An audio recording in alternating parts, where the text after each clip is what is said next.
Hi guys, it's Kelly and I'm back with another video for Honeybee Stamps. Today we are using this English Cottage red rubber stamp, and then I also pulled out the So Special sentiments, but I actually ended up using a sentiment from the butterfly set that I did, All Things New. So because we're using a red rubber stamp in my Misty, I'm going to go ahead and pull that foam out because the foam is built into the stamp. And this is just Nina 80-pound solar white cardstock. You guys know that I love a scene card. And in this case, Dawn Woolsagel has drawn this stamp. And she's got the whole scene right in there for us. Which honestly is great. Because then I was just able to stamp it. And then I just sat and I think the whole thing took me like an hour. But I just sat and colored and listened to an audiobook on tape, and it was a great way to relax. So I am stamping in our no line coloring ink because that is how I'm going to color today's image. You can absolutely stamp it in black and color it that way if you're more comfortable. The technique that we're going to talk about today will work either way. I just think it works a little better if it's no line. And I do like to stamp mine twice because I know that I'm going to go in there with lots of color on top of it. You're not going to be able to see it anyway, but I want to preserve my lines. I want to be able to see them, especially with something so detailed like this. I did also do a little bit of ink blending. So for the sky, I kept like a gap in between the stamp and the ink blending. I don't think you can really tell in the finished piece. And then for the grasses, I just wanted to have this nice kind of soft blend where my grass was going to meet the pathway, where the pathway kind of trails off. I wanted to have a nice soft blend there. And sometimes that can be a little bit challenging to do with alcohol markers.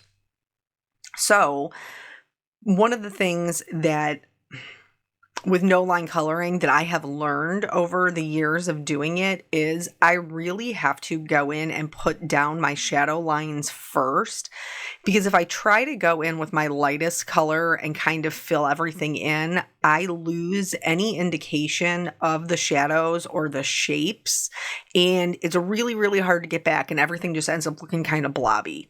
So when I do my no line coloring, I do try to go in there first and lay down where my shadows are. Now, I went in with my darkest color to lay down where my shadows are, but you don't have to.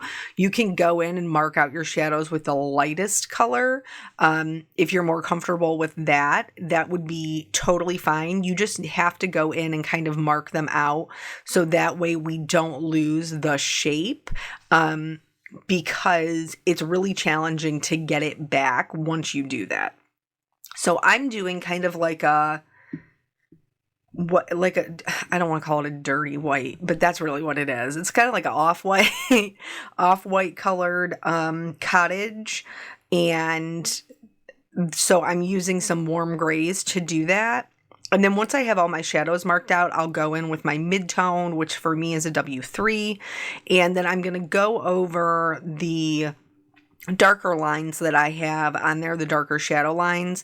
And I'm also going to just extend those out a little bit to get those to blend a little bit nicer. And then in some areas, like with the windows and stuff, I may use this color to do the shadows on the left-hand side of the windows. I also used it to do the shadows underneath the like floral vines that are growing on the side of the cottage. These are like marking out the lines, and obviously they're going to have some, if you have a window on the side of a house, it's going to have some shadows and things like that underneath it, but maybe they just aren't going to be as dark as the underneath of the window would be. So I use my mid-tone to kind of fill in those. And then this is my lightest color. So I'm going to go right over top of all of the color that I've already put down to blend them, because again, alcohol markers blend in the fibers of the paper, so we have to have enough moisture down there for them to blend. And then again, I will extend them out a little bit. So in certain cases, like here between this kind of like picture window and the the greenery, there's not a lot of real estate. So a lot of this gets totally filled in with our lightest color, which is fine. And right now, like, it looks a little bit crazy. I totally understand that. And I know probably from your vantage point, it's a little bit harder to see the lines because we're on camera, but I can still see them. So we're just going to go item by item, kind of blocking them in. But the technique that we are going to use so much of today that we're going to talk about is stippling. Now, if you guys have followed my videos for a long time, you know that I do use this quite a bit in my cards to create texture for different things. But it's going to be a huge, huge lifesaver for us in this type of imagery. So we're going to be doing a lot of that today. So the door is kind of drawn, like, so it's sitting, you know, it's sat back in like a little alcove. So we want to definitely make sure we're adding some shadows to that as well. And then the kind of like the streaks are the wood grain that's already drawn in there. I chose to do the woodwork on the cottage in that same brown color. And I'm also going to do the roof in that same color. When we have scenes, and like I say, what the scenes that have quite a bit going on, but it's not that this is just one image. It's just one really beautiful cottage, but there are a lot of elements to it. So, you know, you have the house, you have the windows, you have the greenery growing on the house, you have the greenery in front of the house, you have the stones, the fence, the trees in the background. Like, there's a lot of items. So I do try, when I'm coloring things like this where we have several different things, I do try to limit my color palette. And so repeating these same colors help everything to still feel cohesive instead of feeling really kind of chaotic and crazy. So I just used the same browns and just repeated those throughout. Now, I will tell you, when it comes to the windows, you will notice that my windows are not perfect. They're not. I'm just being honest with you, but it's okay, because the windows, it's like a charming little cottage. If the windows are a little wonky, I don't think anybody is going to notice. And it also, it adds to the charm a little bit. But really, because we do have so much going on in this particular card, I don't think anybody is going to be looking at them and being like, wow, that doesn't look right. There's just too many other things. I chose two lighter blues, a B00 and a B quadruple 0, to do my windows, because when you're looking at a window, it's really just reflecting what you see outside, reflecting kind of like the sky color. So I did that first, and then I used my lightest brown to go in and do like the crossbars inside the window. Those little details really do help kind of to bring everything together. So you definitely don't want to skip those. And again, even those lines aren't completely straight. Some of them are, a little wonky, a little wider here or there, but I really don't think that it distracts from the overall card. For the roof, there is a peaked section. That's what we're doing here. So I'm adding shadows to the darkest portion of the side. And then I'm also going to add shadows behind what would be the part that sticks out, like the peak of it. And again, as we're going through and doing this, it does look a little bit wild, but stick with it because it will eventually come together. So for the roof, I am, for the most part, you can see I'm just following along with the lines here. But again, I want to stress, this is not perfection. You can see some of my line widths vary. Some of them aren't as straight as others. It's totally okay. And then I'll go in, once I have the horizontal lines done, I'll go in and do the vertical lines. Am I lining them up exactly with the vertical lines? But sometimes, maybe. But it's just, you're giving the overall feeling. And this is one of the things that when I first started with card making, I really struggled with this because I wanted to, like, if I was going to do a house or whatever, like, I was one of those people who was like, I had my ruler out. I wanted my lines to be straight. I wanted everything to be crisp. Like, you think I was an architect. I am not, by the way. And so this is something that I did kind of have to learn, as I practiced, to let some of these things go, because in the overall piece, it really does not matter. The reason that you can tell when you're doing it is because you're the only one who's like nose to the paper looking at every single line. But your recipient, or, you know, whoever happens to be viewing your card, is not doing that. They're just looking at its overall picture. And so because of that, we don't have to be perfection. So then once I added my shadows behind the peak, you can see I, extended those out quite a bit. Then I'm just going to do the same thing that I did before. I'm going to go right over those lines. And as you can, like, as we get more towards the lighter colors, you can see I'm even more like free with my lines and my blending. I'm not overly worried about it because the overall view will read roof tiles. And that's all we really need. So this is the lightest color going right over top of all of those and just filling that in. Doing that does help everything blend. Like, using that lightest color to really help you blend things in is quite helpful.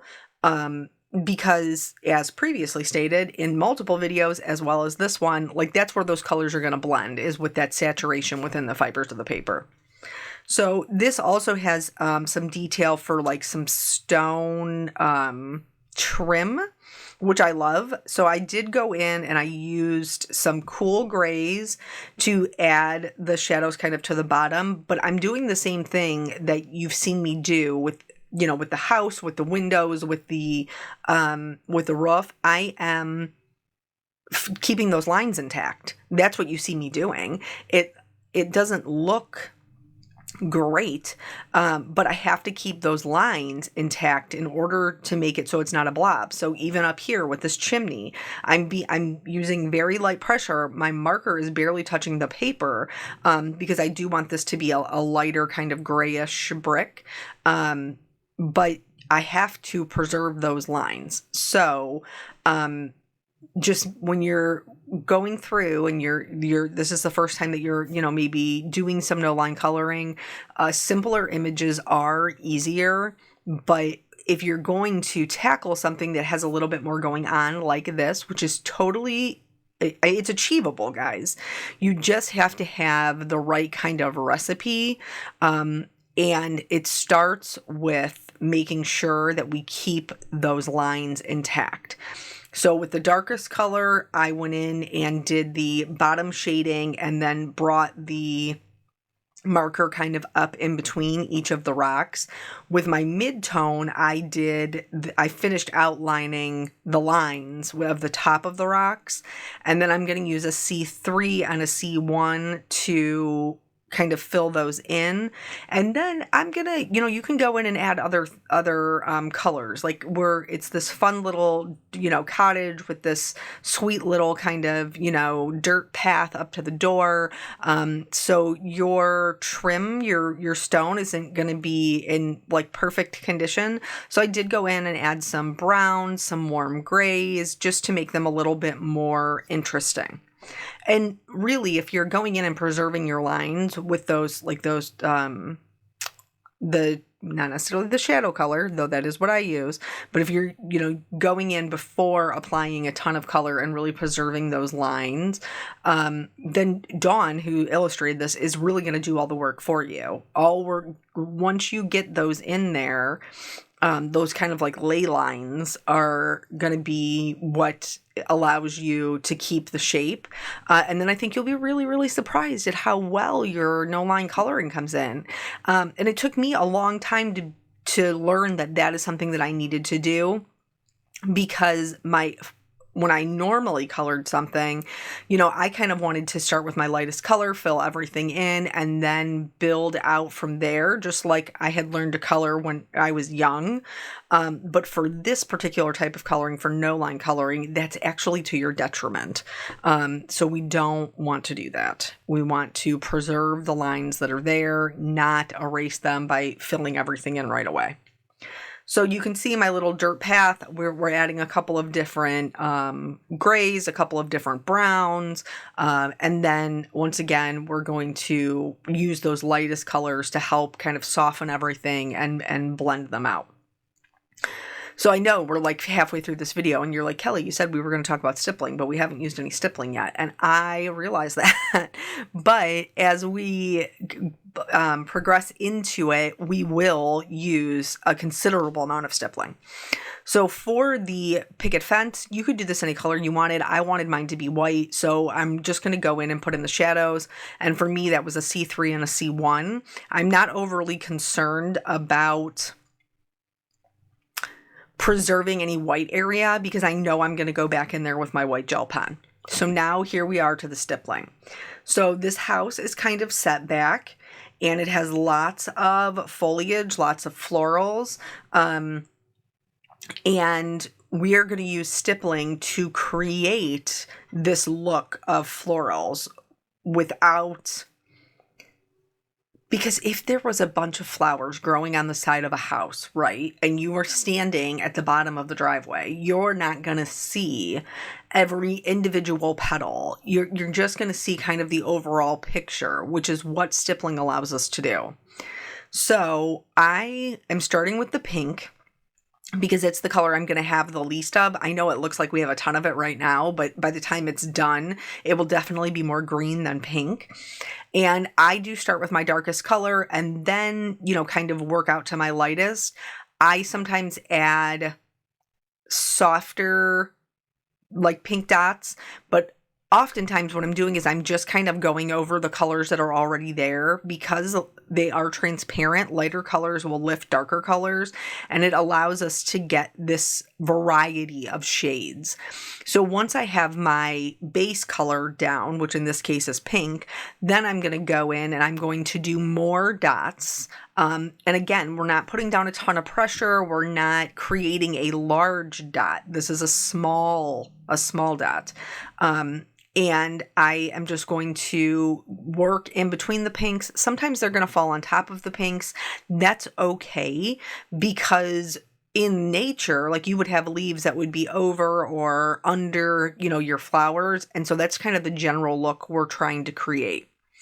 So I start with my darkest color because it helps me to fill up the drawn lines that are there, the ones that Dawn kind of already has laid out for us.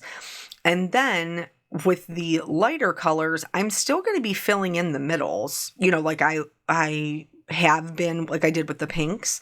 But the lighter colors kind of help with the edges to...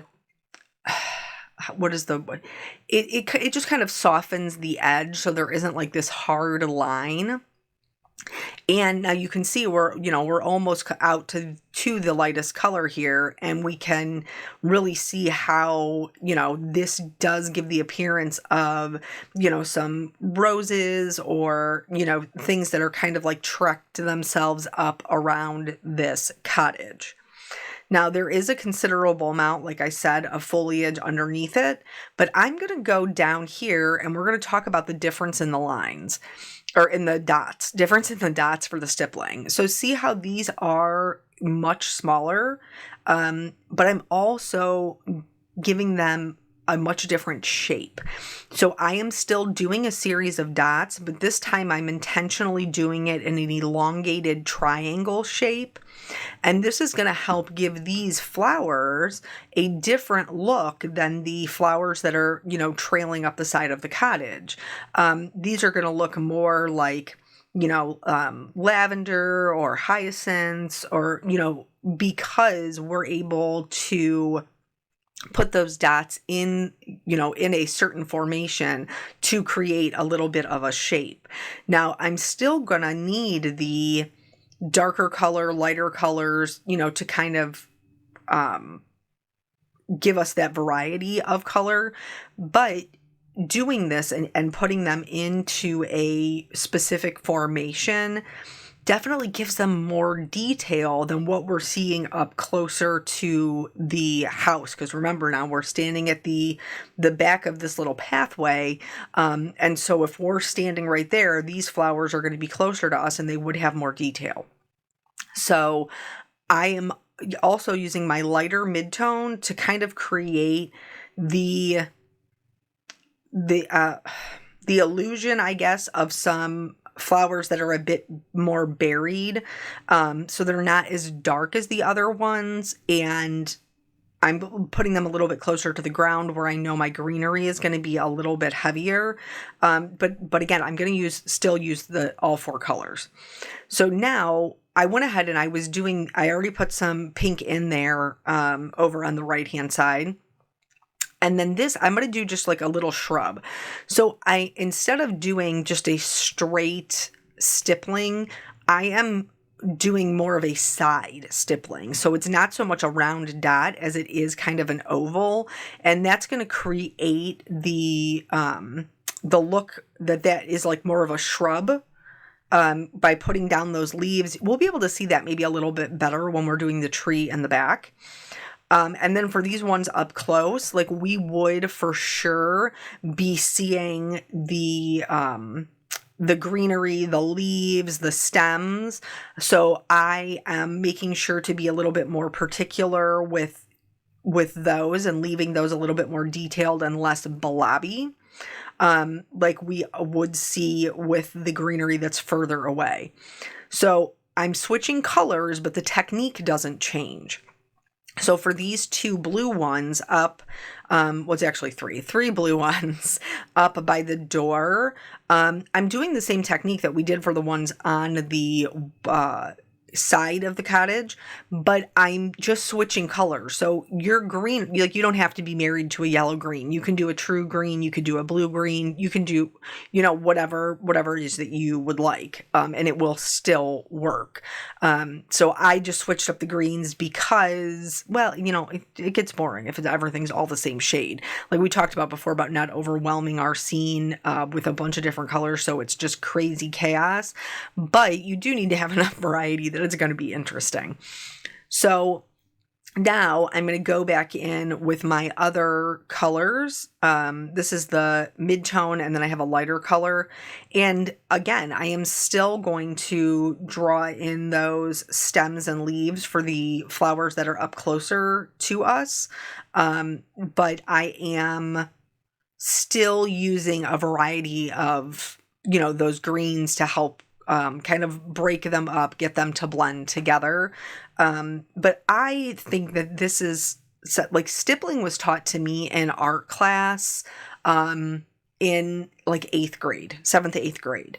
So it's something that you can also use to add shading, which sometimes I do that when I'm coloring clothing and things, but there's other things you can use it for. But for something like this, where we want to easily create, the illusion of these flowers, stippling is so achievable, and it looks fantastic, and all you have to do is do dots. Like truly, that's it. That's all we're doing. So for the grasses, I'm kind of filling this in around these ones that I put down at the bottom.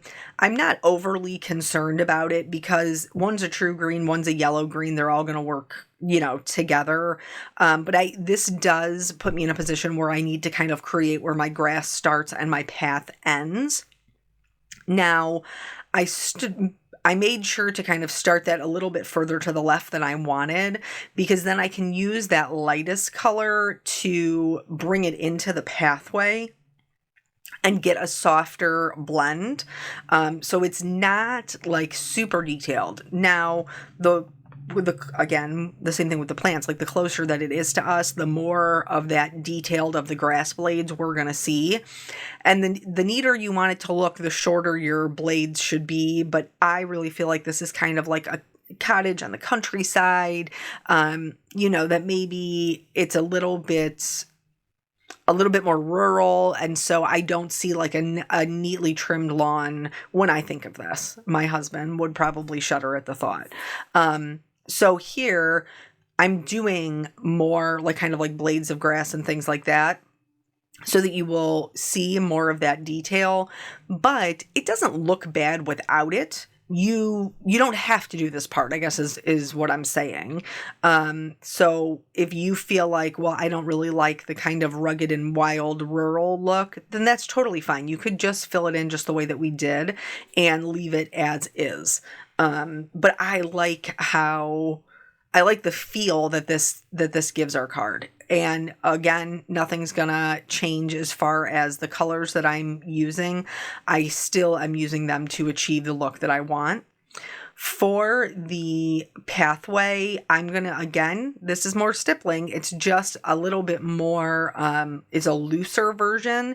And I'm gonna use that. Did you see my fingernail? I don't even know how I did that. Thankfully, it comes off with alcohol. But here, I'm just gonna create some like little rocks or stones and some texture into the pathway, and then blend those out with the warm grays.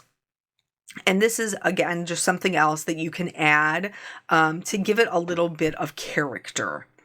So if you feel like your darkness got a little lost in all of the coloring of the grasses, I went back in with my darkest green color and just kind of bolstered that up.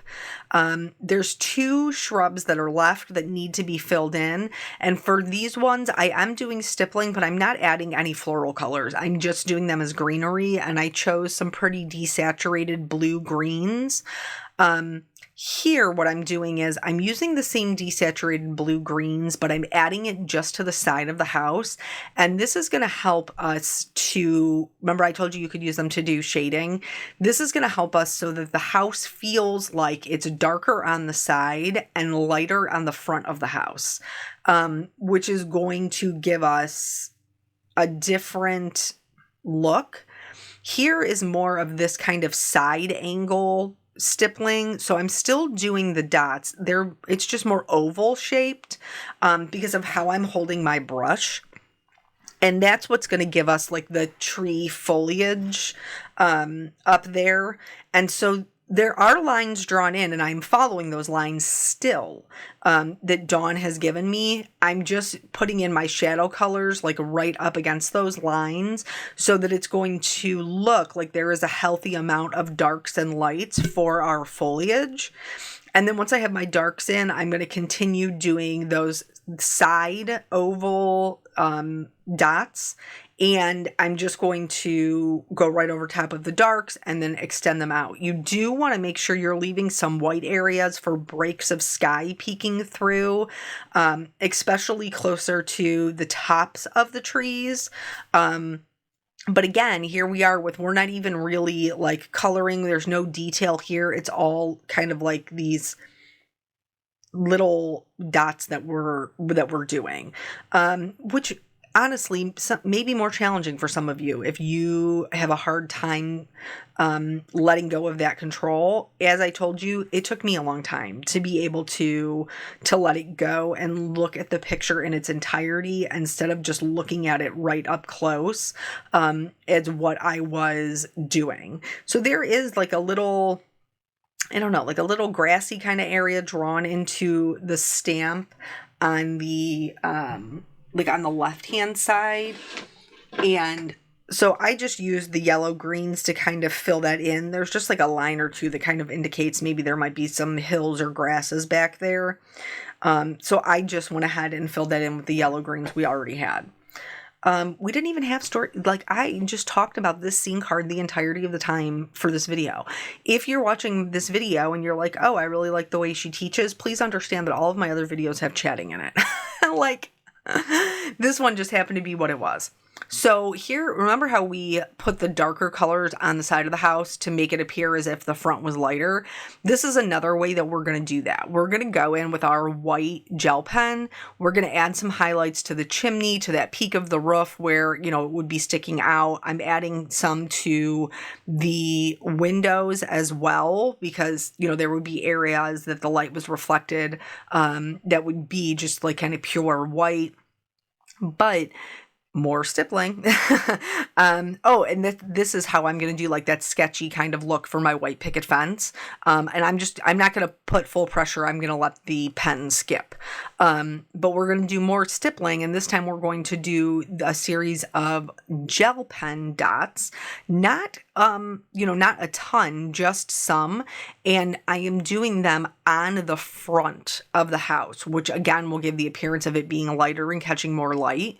So the flowers that are growing up the side of the cottage on the side of the house, no white dots, darker greens. The ones that are on the front of the house, white dots and lighter greens. I'm also doing the white dots on the foliage, like the flower shrubs and stuff that are in the front of the house, the little rock areas, and then these two kind of, I'm just going to call them hyacinths, down at the base of the path. This is completely one layer. So for the sentiment, I thought, well, I would just stamp it in like kind of the top left corner because I have some room there. You could also go in the bottom right hand corner. You have some room there as well. And I just went with a brown, and it says wishing you joy and beauty. And like I said, it's from the All Things New set. My neighbors are actually moving. And so I think that I will end up using this to wish them well on their next adventure. But this is the whole card.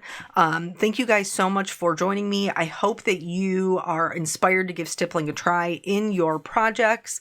I always appreciate your time, and I will catch you guys on the next video. Bye.